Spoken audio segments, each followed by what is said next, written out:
절로 17절까지 말씀입니다.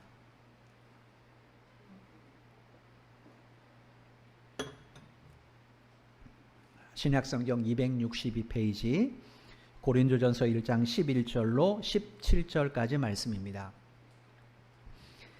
찾으신 줄 알고 제가 봉독해 드리도록 하겠습니다. 1장 11절입니다. 내 형제들아, 근로의 지편으로 너희에 대한 말이 내게 들리니 곧 너희 가운데 분쟁이 있다는 것이라. 내가 이것을 말하거니와 너희가 각각 이르되 나는 바울에게, 나는 아볼로에게, 나는 게바에게, 나는 그리스도에게 속한 자라 하는다는 것이니, 그리스도께서 어찌 나뉘었느냐? 바울이 너를 위하여 십자가에 못 박혔으며 바울의 이름으로 너희가 세례를 받았느냐? 나는 그리스포와 가이오 외에는 너희 중 아무에게도 내가 세례를 베풀지 아니한 것을 감사하노니, 이는 아무도 나의 이름으로 세례를 받았다 말하지 못하게 하려 함이라. 내가 또한 스데바나의 집 사람에게 세례를 베풀었고 그 외에는 다른 누구에게 세례를 베풀었는지 알지 못하노라. 그리스도께서 나를 보내심은 세례를 베풀게 하려 하심이 아니요 오직 복음을 전하게 하려 하심이로되, 말의 지혜로 하지 아니함은 그리스도의 십자가가 헛되지 않게 하려 함이라. 아멘. 어제는 우리나라가 75주년 광복절을 맞은 그런 날이었습니다. 한 주간 동안 이렇게 광복 후에 한국 교회사를 잠깐 보다가 교회 재건 운동을 다시 한번 좀 보게 됐습니다. 교회 재건 운동이 뭐냐면, 일제시대 때 신사참배 강요 정책에 맞춰서 신사참배 하지 않았던 분들, 그래서 옥고를 치르다가 이제 추록하신 목회자들 혹은 성도들이 있습니다. 이분들 중심으로 해서 한국교회가 신사참배의 죄를 범해서 무너졌기 때문에 다시 무너진 교회를 회개를 통해 다시 이렇게 세워야 된다. 그래서 재건을 선포하면서 교회 재건 운동을 펼쳤습니다. 그런데 문제는 신사참배를 했던 기성교회 지도자들이 굉장히 많았어요. 그분들 입장에서는 자기들의 어떤 교권 현상을 좀 유지해야 될 필요가 있어서 이 교회 재건 운동에 적극적으로 참여하거나 받아들이지는 않았습니다. 그로 인해서 이 재건 운동이 여러 가지 어려움에 봉착하게 됐고, 결국 이제 재건 운동이 앞서던 목회자들, 성도를 중심으로 해서 기성교회와 분리돼서 이렇게 독자적인 재건교회를 재건을 하게 됩니다. 오늘날 대한예수교 장로교 교단 중에서 교신교단이 있습니다. 이 교신교단을 보면 재건파 측이 있어요. 우리는 이제 대한예수교 장로회, 우리는 백석 측인데 재건 측이 있는데, 고신 측에 이제 재건 측이 있는데, 고신교단에 속한 재건 측의 교회들이 그 뿌리가 바로 이 재건교회입니다. 여기에 뿌리를 둔 겁니다. 이 재건교회에서 1955년에 첫 여자 목사님으로 안수받으신 분이 있습니다. 최덕지라는 목사님인데, 이 최덕지 목사님은 경남 통영 출신입니다. 그런데 이분이 이제 신사참배에 맞춰서 경남 지역을 중심으로 여성단체를 조직했어요. 우리 신사참배 거부하자. 그러다가 이제 붙잡혀서 감옥에서 아주 심한 옥고를 치르다가 해방 후 이제 추록하신 분이에요. 그래서 이분이 이제 추록한 다음에 이 재건 교단에서는 처음으로 여자로서는 이제 목사 안수를 받으신 분이죠. 이분이 전도사 시절에 해방 얼마 되지 않았는데 서울 충무로의 산교에서 목회를 하고 있을 때 이야기를 잠깐 제가 보게 됐습니다. 1950년 6월 25일 날 아시는 것처럼 북한군이 탱크를 앞세워서 기습적으로 남침을 했습니다. 그래서 서울이 3일 만에 이제 서울을 장악하게 됐죠. 근데 하필이면 이 전사님이, 최덕재 전사님이 사역하는 그 교회 맞은편에 북한군이 그 건물을 내무소로 사용을 했습니다. 그런 이러면 그들 눈에 매일 새벽마다 가서 죄어죄하고 뭐 찬송하는 이 그리스도인들의 모습이 좋게 보였겠습니까? 눈에 가시죠. 그래서 주일날 성도들이 다시는 교회 예배 못 드리도록 엄포를 좀 내기 위해서 이제 북한군 3명이 신발을 신은 채, 옛날에는 다 신발 벗고 교회에 들어갔잖아요. 그죠? 지금 이게 신발 신고 오지만 옛날에는 다 마룻바닥이라 신발 벗고 그 다음에 맨발이 혹은 양말을 신고 예배를 드렸지 않습니까? 근데 이제 북한군 3명이 군화발로 거기를 들어왔어요. 그때 최덕재 전사님이 그 북한군 3명의 앞길을 팔을 벌려서 막았다고 그래요. 막으면서 이렇게 말했답니다. 이곳은 예배당입니다. 예배 시간입니다. 방해하면 벌 받습니다. 이런 말을 했다고 그래요. 그랬더니 이 3명의 북한군인들이 전사님에게 부르면서 뭐라고 말했냐면, 그렇게 중요한 시간에 왜 미국 비행기들은 일요일 날 날라와서 폭격하는가? 이렇게 반문을 했습니다. 미국은 아시는 것처럼 기독교 국가잖아요. 예배가 그렇게 기도가 중요하다면 미국인들을 예배 안 하고 왜 폭격하냐는 거예요. 그랬더니 전선에 뭐라고 말했는가? 기도하면 못 오게 할 수 있습니다. 라고 말하는 거예요. 아주 담대하죠. 그죠?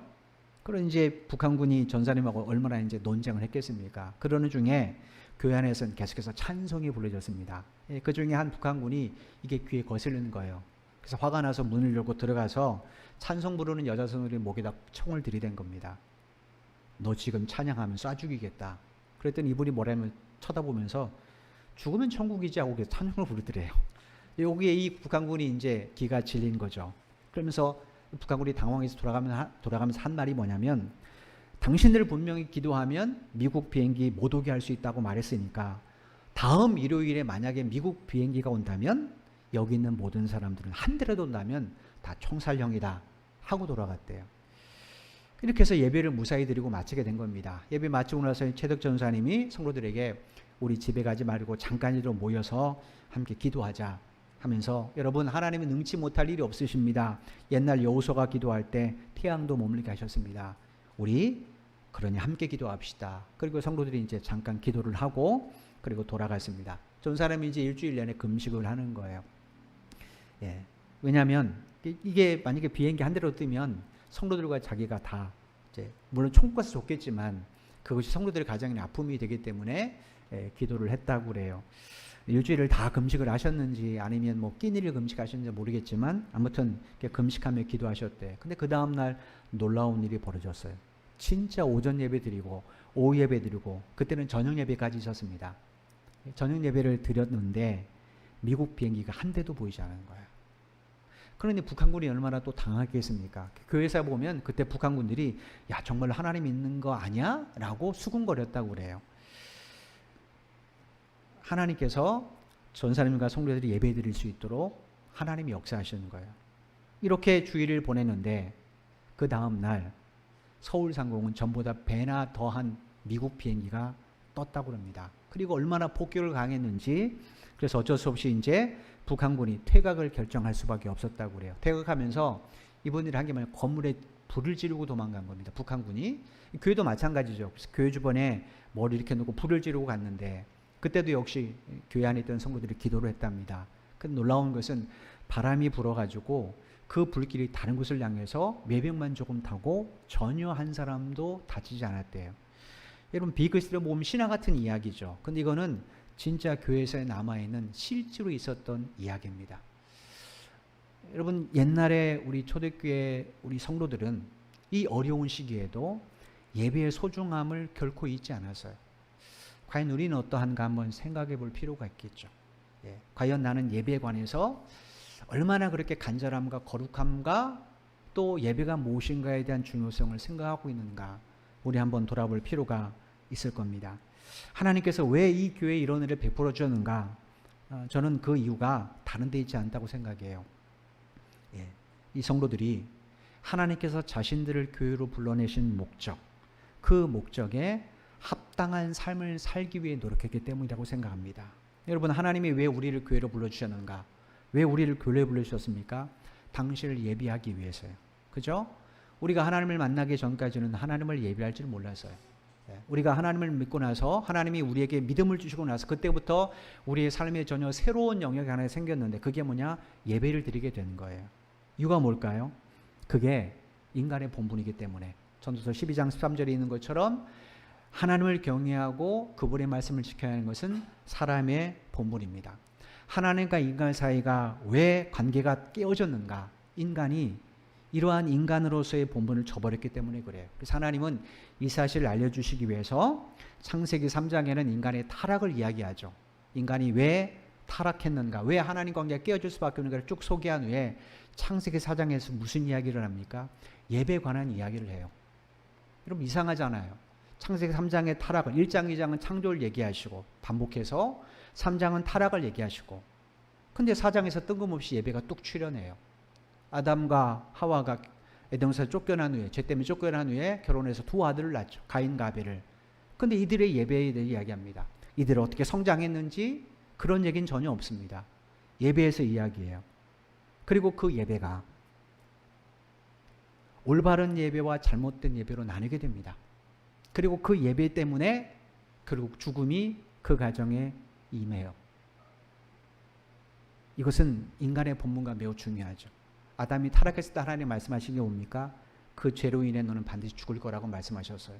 그 죽음이 아담의 가정에 임했는데 그게 예배와 관련이 있더라는 거예요. 여러분, 이유가 뭐겠습니까? 예배는 하나님께 나를 드리는 겁니다. 그러면 하나님께 나를 드리려면 내가 원하는 예배가 아니라 나에게 그 예배를 허락하신, 나에게 그 예배를 요구하신 하나님이 원하신 예배를 드려야 되겠죠. 근데 가인은 어떤 제사를 드렸습니까? 자기가 하나님과 상관없이 자기가 드리고 싶은 제사를 드렸어요. 그러니 그 예배를 하나님이 기쁘게 받으시겠어요? 그래서 창세기 4장에서 하나님이 가인의 예배를 거부하신 겁니다. 그러면 하나님이 원하시는 예배는 도대체 무언가? 예수님께서 요한복음 4장 23절 24절에서 하나님이 우리에게 원하신 예배에 대해서 이렇게 증언해 주셨습니다. 뭐라고 말씀하셨는가? 영과 진리로 예배하라는 거예요. 너희가 하나님을 예배할 때가 이르리니 영과 진리로 예배하라. 하나님이 찾으시는 예배자는 영과 진리로 예배하는 사람이라는 거예요. 영은 성령을 가리키고 진리는 요한복음 1장에 보면 하나님의 말씀이 예수님이라고 말씀하셨고 예수님이 친히 내가 곧 진리라고 말씀하셨기 때문에 예수님 당신을 가리키는 겁니다. 그러니까 성령님을 떠난 예배, 말씀이신 예수님을 떠난 예배는 참된 예배가 될 수 없다라는 거예요. 그럼 이런 예배를 드리려면 어떻게 되는가? 당연히 성령님과 충돌된 나, 하나님의 말씀이신 예수님과 충돌된 나를 부인해야 되겠죠. 그죠? 우리가 교회에서 제일 먼저 하는 일이 뭡니까? 하나님 앞에 우리가 우리 죄를 자복하는 일이 제일 먼저 하는 거잖아요. 하나님, 내가 오늘도 예배 자리에 왔지만, 내가 하나님을 드리게 예배하고 위에서 이 자리에 섰지만, 혹은 이 지금 같은 상황에서 어쩔 수 없이 가정에서 가족들과 함께 인터넷 예배를 드릴 때, 그저 이 시간 떡대서 컴퓨터 튀거나 이게 아니라 정말 하나님, 내가 오늘도 예배하는데 내가 어떻게 하나님을 예배합니까? 내가 이 예배를 드리기 전에 어떤 모습으로 살아가는가를 하나님 앞에 회개하며 성령님과 충돌되고 말씀과 충돌된 나 자신의 이 죄악된 모습을 회개하고 하나님 앞에 나아가야 됩니다. 그래야 성령님께서 말씀을 통해 우리 안에 역사하시는 거예요. 그렇지 않으면 우리 예배는 단순한 종교적 행위나 형식에 그칩니다. 여러분, 고린도 교회가 뭡니까? 고린도 교회는 건물을 지칭하는 단어가 아니에요. 고린도 교회는 사도 바울이 전한 예수 그리스도의 복음을 듣고 그 이외에 세워진 예배 공동체를 가리켜서 고린도 교회라고 그래요. 그 안에 예수를 믿는 성도가 한 사람도 없고 건물만 고린도 교회라고 세워졌다고 해서 그건 교회가 아닙니다.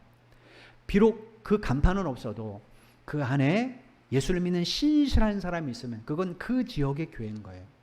그러니까 교회는 예배 공동체입니다.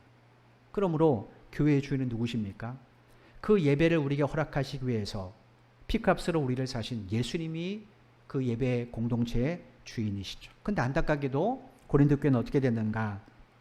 주님이 아니라 자기가 좋아하는 특정한 지도자들, 그들을 교회의 주인으로 삼으려고 했어요. 그래서 오늘 본문에 기록된 것처럼 아볼로파, 게바파, 바울파, 그리스도파 이렇게 파벌이 생기게 된 겁니다. 여러분, 그러니 교회 안의 성도들 사이에 온전한 사랑의 교제가 이루어질 수 있겠는가? 같은 지도자를 추종하는 사람, 우리로 말하면 마음이 같은 사람끼리는 충분히 사랑을 나눌 수가 있습니다. 그런데 나와 전혀 다른 견해를 가지고 다른 추종자를 주장하는 사람들과 어떻게 했습니까? 대적이 되고 원수가 되고 적이 될 수밖에 없는 겁니다. 사도 바울은 이 고린도 교회의 이 분쟁, 이 분열의 모습을 예배의 무너짐에서 찾으려고 했던 겁니다. 왜냐? 2절에 보면 하나님께서 그들을 성도로 부르신 목적에 대해서 사도 바울이 뭐라고 했냐면 그리스도 예수 안에서 거룩한 삶을 살게 하기 위해서 그들을 성도로 부르셨다고 했어요. 예수님을 통해서 하나님이 왜 우리를 성도로 부르셨는가? 그리스도 안에서, 거룩한 삶은 그리스도 안에서 살 수 있다는 거예요. 그래서 그리스도 밖에서는 우리가 거룩한 삶을 살기가 매우 힘듭니다. 그 안에서 거룩한 삶을 살기 위해서. 그럼 우리가 어떻게 해야 거룩한 삶을 살 수 있는가? 디모데전서 4장 5절에 보면 사도 바울은 우리가 뭐라고 하냐면 오직 말씀과 기도를 통해 거룩하여짐이라고 말씀하셨어요. 예배는 어떤 현장인가? 이 두 가지, 말씀과 기도가 우리 안에 실현되는 현장이 예배입니다. 우리가 일상생활을 살아가면서 이 두 가지가 실현되는 장소가 쉽지 않죠. 예. 우리 가정에서 우리가 만약에 그런 것이 실현되고 있다면 작은 골방이라도 그곳은 교회일 겁니다. 주님의 교회. 예배는 이 두 가지가 실현됨으로 우리가 거룩한 삶을 살게 하기 위해서 성령께서 말씀을 통해 우리를 변화시켜주는 현장입니다.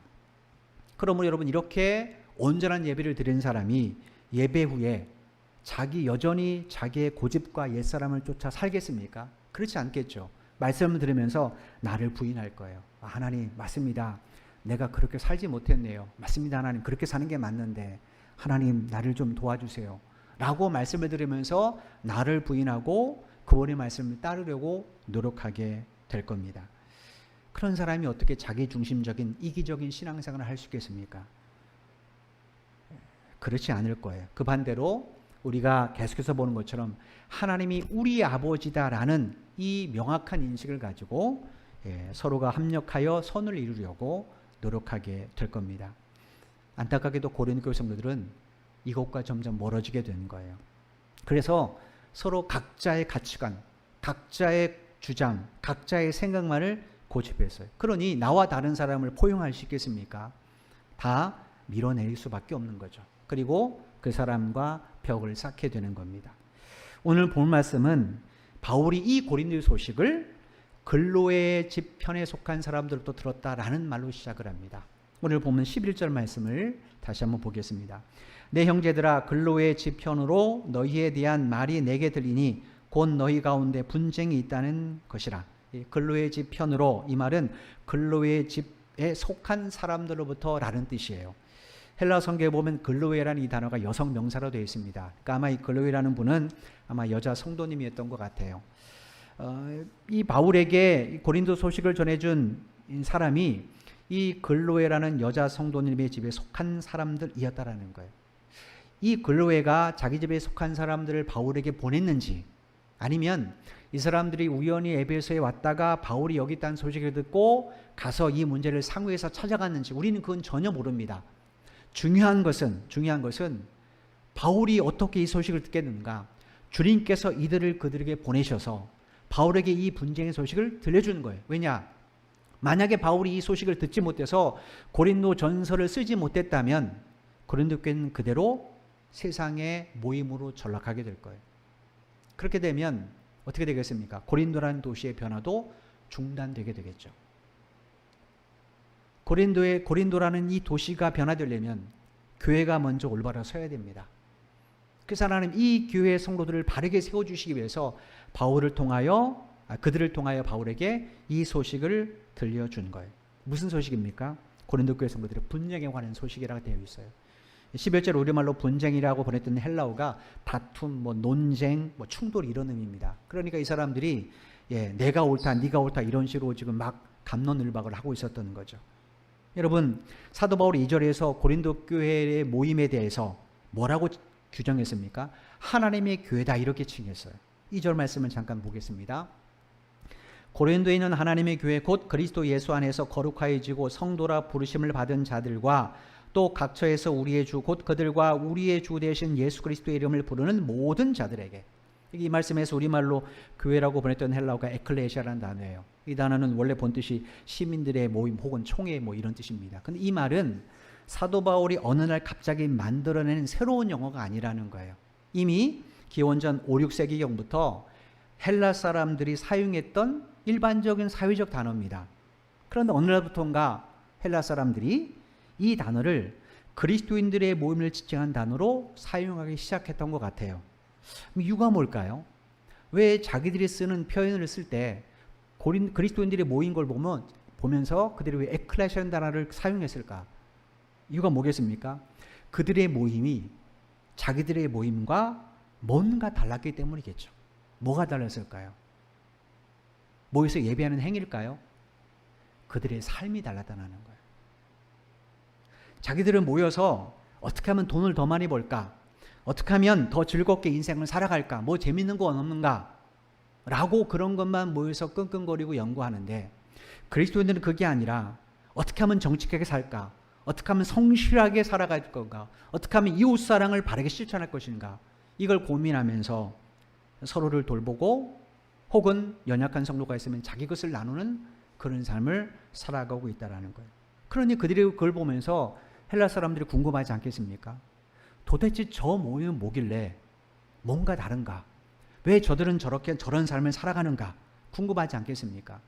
그래서 그것을 좀 설명할 길이 없으니까 똑같은 모임은 모임이지만 뭔가 다른 것 같아서 그리스도의 모임을 가리켜서 에클레시아 이렇게 불렀던 것 같아요. 고린도 교회도 분명히 처음에는 이런 에클레시아의 모습이었을 겁니다. 그런데 언제부턴가 점점 세상의 모임처럼 세속화되어져 버렸어요. 한국 교회가 비슷하지 않습니까? 옛날에는 교회 그러면 저 어릴 때만 해도 뭔가 교회 밖 사람들이 다르게 봤습니다. 왜냐? 그리스도인들이 삶이 달랐기 때문에. 정말로 그리스도인들은 정직했고 성실했습니다. 그런데 여러분 요즘 어떻습니까? 그렇지 않잖아요. 점점 교회가 쇠습화져 가기 때문에 그렇습니다. 주님 뭐라고 말씀하십니까? 소금이 제맛을 잃어버리면 밖에 버려서 짓밟힌다라는 거예요. 우리가 맛을 잃어버린 소금은 아닌가 한번 생각할 필요가 있겠죠. 고린도 교회가 왜 이렇게 됐는가? 그것은 교회의 주인이 주님인데 그 주님을 끌어내리고 자기가 그 자리에 앉으려고 하기 때문에 그래요. 12절 말씀을 한번 보십시오. 내가 이것을 말하거니와 너희가 각각 이르되 나는 바울에게 나는 아볼로에게 나는 게바에게 나는 그리스도에게 속한 자라 한다는 것이니. 고린도 교회가 왜 분쟁하게 되었는가?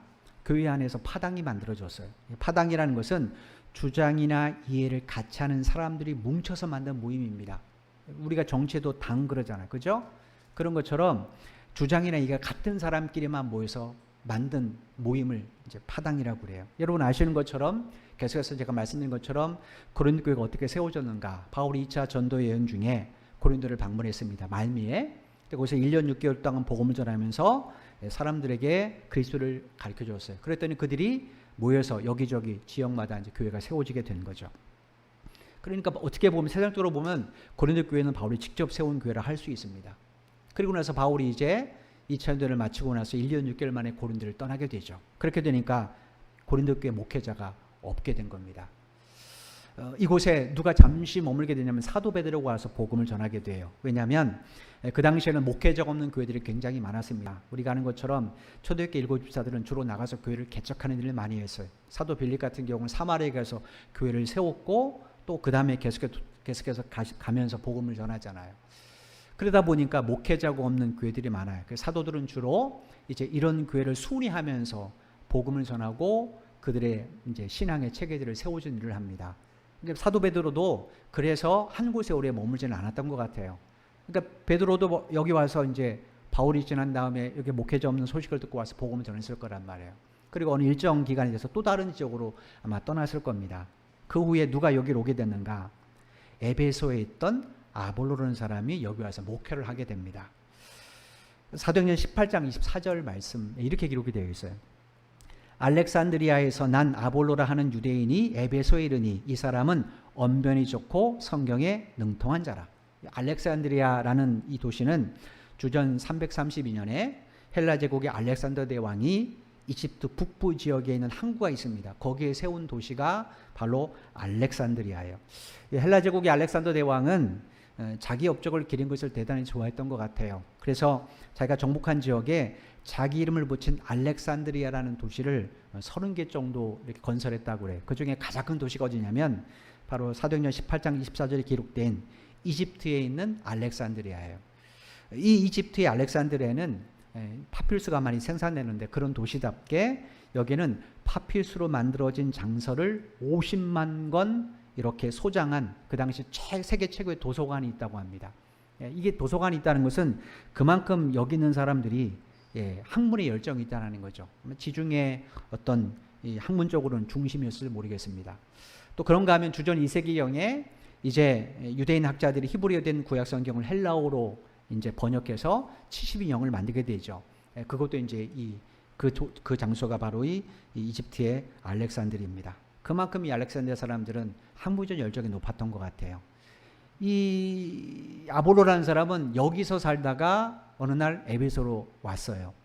여기 도시 사람들처럼 오늘 본문에 보니까 이 사람은 언변이 좋았다라고 되어 있어요. 이거는 아주 달변가라는 겁니다. 말을 참 잘했다라는 거예요. 논리적으로 아마 운병술에 능했던 것 같아요. 그 다음에 또 한 가지 성경에 능통했다 그러는데 능통했다는 것은 유능하다는 뜻입니다. 여기서 말하는 성경은 구약 성경을 말해요.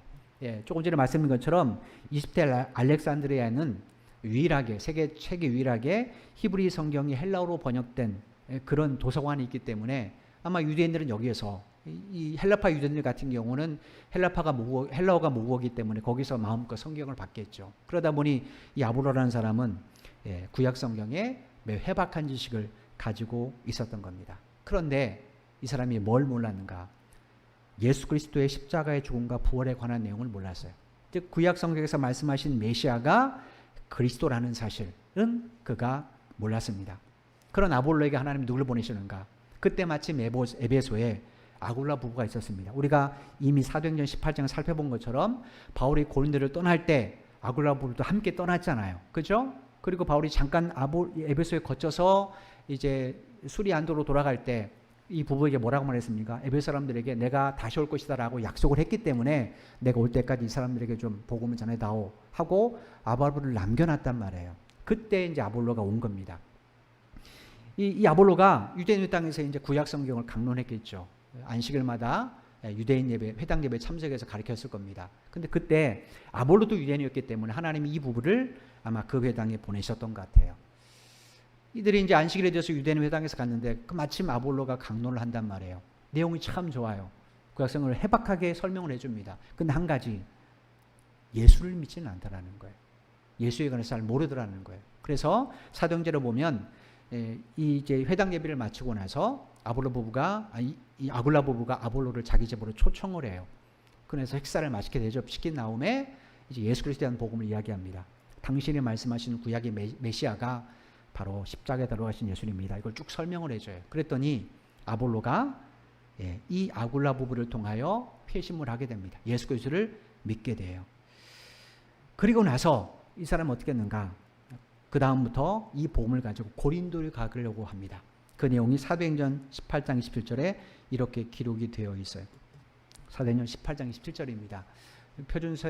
표준 세번역 성경이 좀 이해가 쉬워서 제가 이걸로 읽어드릴게요. 아볼로는 아가야로 건너가고 싶어 하였다. 그래서 신도들이 그를 격려하고 그쪽 제자들에게 아볼로를 영접하라고 편지를 보냈다. 그는 거기에 이르러서 이미 하나님의 은혜로 신도가 된 사람들에게 큰 도움을 주었다. 여기서 말하는 아가야는 아가야 지방에 있는 고린도를 말해요. 아볼로가 그 고린도에 가서 복음을 전하고 싶어 했다라는 거예요. 이유가 뭘까요? 왜 아볼로라는 사람이 뜬금없이 갑자기 복음을 듣고 나서 야, 나 고린도에 가야지 이 열망을 가졌을까요? 여기에 성경은 아무런 내용도 없습니다. 그런데 신약 성경 가운데 5세기경에 쓰여진 메자사본이라는 게 있습니다. 여기 보면 그 이유가 기록이 되어 있어요. 이 메자라는 사람 누구냐면 종교개혁자인 칼빈의 제자입니다. 칼빈이 굉장히 사랑했던 제자예요. 16세기에 칼빈이 스위스 제네바에서 종교개혁할 때 칼빈을 가장 옆에서 도와줬던 사람이 베자예요, 베자. 이 사람이 어느 날 이제 프랑스 칼빈하고 이제 사오겠죠. 프랑스 리옹에 갔는데 거기 가면 이레네우스 수도원이 있습니다. 이 수도원에 방문했다가 그곳에 소장된 사본 하나를 발견하게 돼요. 이 사본은 뭐만 있었는가? 사복음서, 그러니까 마태복음부터 요한복음까지 사복음서, 사도행전, 그 다음에 요한삼서 이렇게만 있는 사본입니다. 근데 이 사본이 어떻게 쓰여졌는가? 한편에는 헬라어, 한편에는 라틴어로 되어 있어요. 그 당시는 헬라어가 모국어가 아니었잖아요. 라틴어잖아요. 그죠? 그러니까 성경을 보기 훨씬 쉽죠. 이 사본을 발견한 겁니다. 그래서 베자가 발견했다 그래서 그 이름을 따서 그냥 베자 사본 이렇게 이야기를 한 겁니다. 이 베자 사본에 보면 오늘 본문 사도행전 18장 사도행전 18장 27절에 기록된 이 말씀이 이렇게 기록이 되어 있습니다. 제가 잠깐 읽어드릴게요. 에베소에 머물고 있던 어떤 고린도인들이 아볼로의 말을 듣고 그에게 자기들과 함께 자기들의 고향으로 건너가고자 강건하므로 이 아볼로가 허락하자 에베소 사람들이 고린도에 있는 제자들에게 편지하여 이르기를 그 사람을 영접하라 하여 그가 아가야의 자리를 잡고 각 교회들에게 큰 도움을 주니라. 베자사본에 있는 이 본문이 왜 우리가 갖고 있는 성경보다 긴가? 이유가 있습니다. 베자사본은 초대교회 때부터 전해온 전송을 좀 덧붙였어요. 사람들이 궁금하잖아요. 그죠? 그래서 베자사본은 아마 사람들이 궁금한 내용에 대해서 초대교회 교부들로부터 전해져 내려온 이야기를 아마 첨부했던 것 같아요. 주석처럼 첨부했던 것 같습니다. 그래서 조금 깁니다. 이 베자사본 덕분에 아볼로가 왜 갑자기 에베소를 떠나서 고린도에 갔는가? 이게 이제 설명이 된 겁니다. 여러분, 이 내용에 보면 이렇습니다. 뭐라고 되어 있어요? 고린도에 있는 사람들이 어느 날 에베소에 왔다는 거예요. 와서 이 사람들이 아마 유대인 그리스도인의 가능성이 매우 높을 것 같습니다. 왜냐하면 유대인 회당에서 아볼로 이야기를 들은 거 보면, 아무튼 그들이 유대인 회당에서 아볼로 이야기를 들었는데, 아볼로의 강론을 듣게 됐는데, 이제 그 당시 아볼로는 아굴라 보고를 통해서 예수를 믿은 후입니다. 들어보니까 사도 바울이 자기들이 전해준 복음과 똑같더라는 거예요. 그러니 이들이 무슨 생각이겠습니까? 고린도에 지금 목회자가 없잖아요. 그래서 부탁을 했다라는 거예요. 근데 여러분, 아굴라 부부가 어디서부터 왔다고요? 고린도에서 왔잖아요. 그러니까 이 문제를 가지고 이 아볼로가 아굴라 부부에게 물어보지 않았겠습니까? 그런데 아굴라 부부가 뭐라고 했겠어요? 당연히 가서 도와주십시오 라고 말했겠죠. 왜냐하면 그 믿음이 연약한 성도니까. 여러분, 이 모든 과정을 쭉 한번 생각해 보십시오. 정말로 하나님의 섭리가 세밀하지 않습니까? 만약에 아굴라 부부가 바울을 따라 에베소에 오지 않았다면 아볼로가 이 아굴라 부부를 통해 예수를 믿게 되었을까요? 만약에 그가 믿었다도 고린도에 있는 사람들이 에베소에 와서 그를 만나지 않았다면 또 이런 일이 있었을까요? 그러니까 여러분, 이 모든 일들이 사람이 계획한 것이 아니잖아요. 하나님이 얼마나 세밀하게 역사하는지 몰라요. 여러분, 그래서 아볼로가 그들을 따라서, 아굴라 부부를 따라서 고린도에 가서 이제 복음을 전하게, 이제 목회를 하게 된 겁니다. 여러분, 그러니 이 고린도 안에 바울을 통해 예수 믿는 사람도 있었을 것이고, 그 다음에 사도 베드로가 왔을 때 예수 믿는 사람도 있었을 것이고, 아볼로가 와서 목회할 때 예수 믿는 사람도 있겠죠. 그죠? 이렇게 다양한 사람이 있다라는 거예요. 근데 그들이 뭐 했다라는 겁니까? 자기들에게 신앙에 지대한 영향을 끼친 저자의 이름으로 지금 파당을 만들었다라는 거예요. 바울파, 아볼로파, 게바파. 이것도 싫다. 난 저들 싫어. 그러니까 그리스도파라고 이름을 만들었다라는 거예요. 이렇게 해서 고린도에 파당이 만들었어요. 그런데 여러분 12절 말씀을 가만히 보시면 이 짧은 문장 안에 나는 이란 단어가 4번 반복됩니다. 나는 바울에게, 나는 아볼로에게, 나는 게바에게, 나는 그리스도에게. 이게 무슨 의미일까요? 성경이 하나님의 말씀, 하나님의 감동에 지어진 말씀이라면 헛된 내용이 없겠죠. 좀 우리에게 뭘 이야기하고 싶을까요? 누가가 왜 이렇게까지? 그냥 아볼로파 이렇게 쓰면 되잖아요. 근데 왜 굳이 하나님께 성령께서 누가를 통하여 나는이라는 단어를 계속해서 강조시켰냐는 거예요. 나는 바울에게, 아볼로에게, 게바에게, 그리스도에게 이렇게 해도 다 이해가 되잖아요. 근데 다 독립해서 나는이라는 단어를 썼단 말이에요. 이유가 뭘까요? 이들이 파당을 만든 목적이 주님을 위해서가 아니라는 거예요. 누구를 위해서입니까? 사적인 개인의 유익을 위해서. 그래서 저마다 나는 이렇게 외쳤던 겁니다. 그러니 교회 밖에 있는 사람들이 그들의 삶을 통해서 예수를 바로 만날 수 있겠습니까? 만날 수 없죠. 여러분, 헬라 사람들이 왜 자신들이 평소에 사용했던 에클레시아라는 단어를 교회를 지칭할 때 사용한다고 말씀드렸어요? 자신들의 삶과 다르기 때문이잖아요. 성도들은 뭔가 다른 가치관, 다른 목적, 다른 내용으로 살더라는 거예요. 뭐가 달라졌겠습니까? 그리스도인들은 자신의 유익과 쾌락을 쫓지 않았어요. 오직 주님과 그분의 말씀을 따랐습니다. 즉 그들은 예수님을 실제로 주인으로 모시고 살았다는 거예요. 인생에. 그래서 바뀐 거잖아요. 여러분 곰곰이 생각해 보십시오. 지금 나는 누구를 내 인생의 주인으로 주어로 삼고 사는가? 우리 자신을 곰곰이 돌아볼 필요가 있습니다. 예수님인가? 물질인가? 사람인가? 내 개인적인 야망인가? 곰곰이 생각할 필요가 있습니다. 분명히 성경이 주님께서 나를 피값으로 사셨다고 말씀하셨어요. 이거는 노예 생활과 굉장히 밀접한 관계가 있습니다. 어떤 사람이 돈을 주고 그 노예를 사면 그 사람은 그 주인의 종이 되는 거죠. 주께서 피값을 하셨다는 의미가 포함되어 있습니다. 그럼 우리의 남은 인생의 주인은 누굽니까? 당연히 주님이시죠. 그럼 우리가 어떻게 살아야 되겠습니까? 우리 인생의 주도권을 그분에게 양도해 살아야 되잖아요. 그렇죠? 그게 논리적으로 맞는 이야기 아닙니까? 그럴 때만 우리가 겸손히 그분의 말씀을 따를 수 있습니다. 내가 내 인생의 주인이 되고 주어가 되면 주님의 말씀을 온전히 따를 수가 없습니다. 주님이 내 인생의 주인이 되고 내 모든 삶의 주어가 되어야 비로소 우리가 겸손히 그분의 말씀을 따르고 그 말씀을 쫓게 되는 겁니다. 그럴 때 주님께서는 친히 여러분의 주인이 되어주셔서 당신의 종과 자녀들만은 제자들만이 누릴 수 있는 그 은혜와 복을 여러분의 삶 가운데 여러분의 일터 가운데 베풀어 주시지 않겠습니까? 이게 그리스도의 복이라고 생각합니다.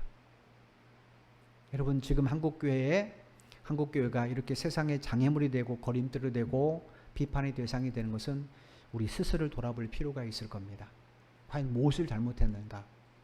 왜 교회가 사람들에게 올바른 것을 제시하지 못하고 이렇게 오히려 잘못됐다고 비판을 받는가?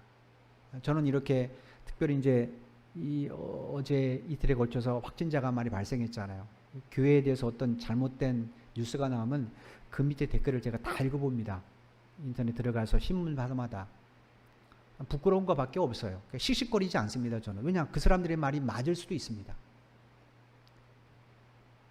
이걸 돌아보면서 우리가 정말로 살아가면서 내가 그리스도답게 올바른 신앙생활하는 것 매우 중요합니다.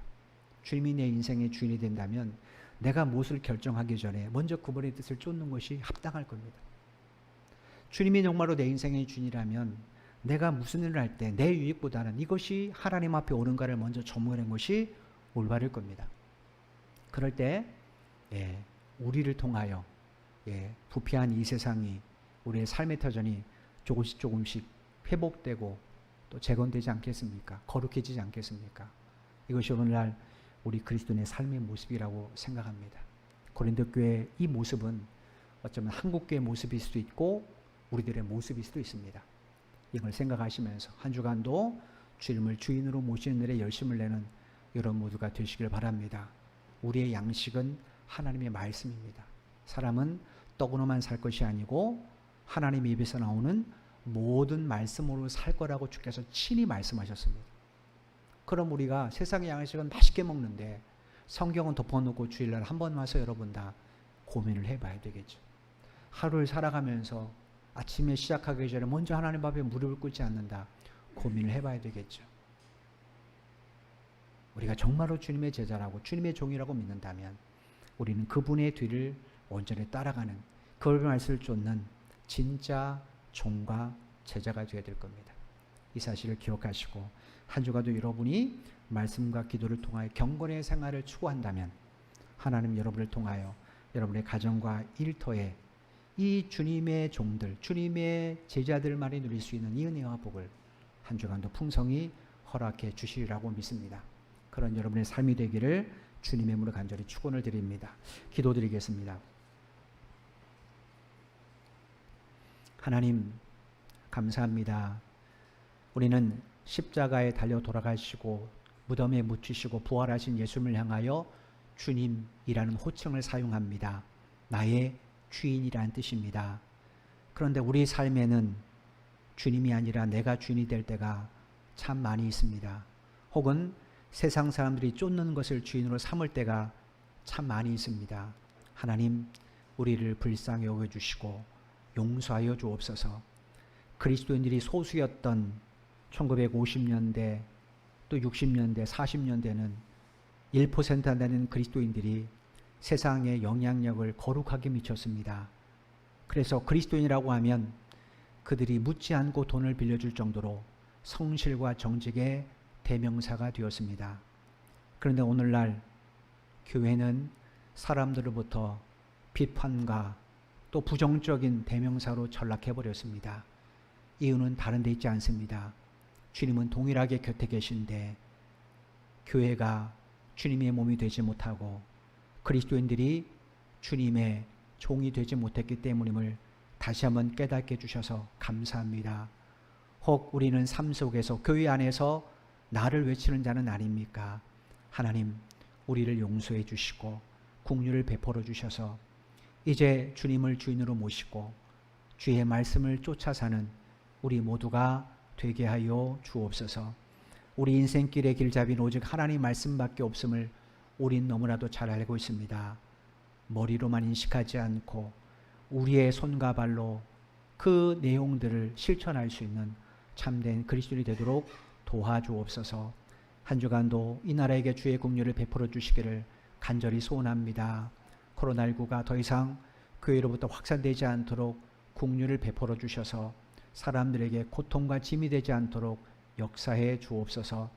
하나님, 한 주간 동안 주께서 긍휼을 베풀어 주시면 다시 안정적으로 그 수가 억제될 줄로 믿습니다. 그래서 소망을 이야기할 수 있는 그런 한 주간이 되게 해주시고, 특별히 수혜를 입은 많은 사람들의 그 아픔과 슬픔과 처지를 주께서 아시오니 주님 친히 긍휼을 베풀어 주셔서 저들의 하나님 아버지 여러 가지 회복의 속도가 더 빨라질 수 있도록 은혜를 베풀어 주옵소서. 한 주간도 성도들의 가정과 저들의 직장과 저들의 사업을 주님의 손으로 부탁을 드립니다. 코로나19로부터 어려움 겪지 않게 도와주시고 하나님의 사랑을 이웃과 더불어 나눌 수 있는 복된 현장이 되도록 축복하여 주옵소서. 예수님의 이름으로 간절히 기도드리옵나이다. 아멘. 우리 다 같이 일어나셔서 찬송가 405